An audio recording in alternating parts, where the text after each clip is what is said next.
তাফসীরের কিতাবের মধ্যে পাওয়া যায় কলিজার টুকরা সন্তান ডাক দিয়া বলে, আব্বা জান, আপনি যখন আমাকে জবাই করবেন তখন কিন্তু আমার হাতগুলো একটু ভালোভাবে বাইধা নিয়েন, আমার পা গুলো একটু ভালোভাবে বাইধা নিয়েন বাবা,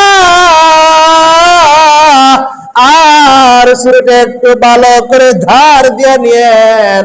ও বাবা, আমার চেহারাটা নিচের দিকে দিয়েন, যদি বরাবর জবাই করতে গিয়া আমার চেহারার সাথে আপনার চেহারা মিলা যায়, আমার চক্ষুর সাথে আপনার চক্ষুর দেখা দেখি হয়, তাহলে ছেলে হিসাবে আপনার প্রতি আমার মায়া লাগবে, বাবা হিসাবে আপনার প্রতি আমার মায়া লাগবে।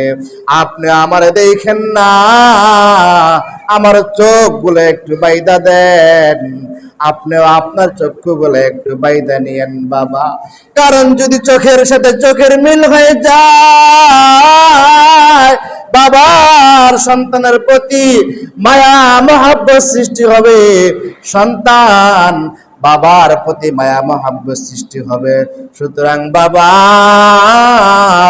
যেন আল্লাহ তাআলার হুকুম পালন করার ক্ষেত্রে কোনো বাধা সৃষ্টি না হয়, এই জন্য আপনি এই কাজগুলা কইরা নেন। সাতাজিদুনি ইনশাআল্লাহু মিনাস সাবিরিন। বাবা, আপনি অবশ্যই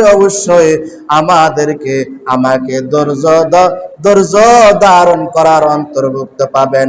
আব্বা, আমি আমার জীবনের বিনিময়ে আমি ধৈর্য ধারণ করব। জোরে বলেন সুবহানাল্লাহ। ইয়া এলাহি।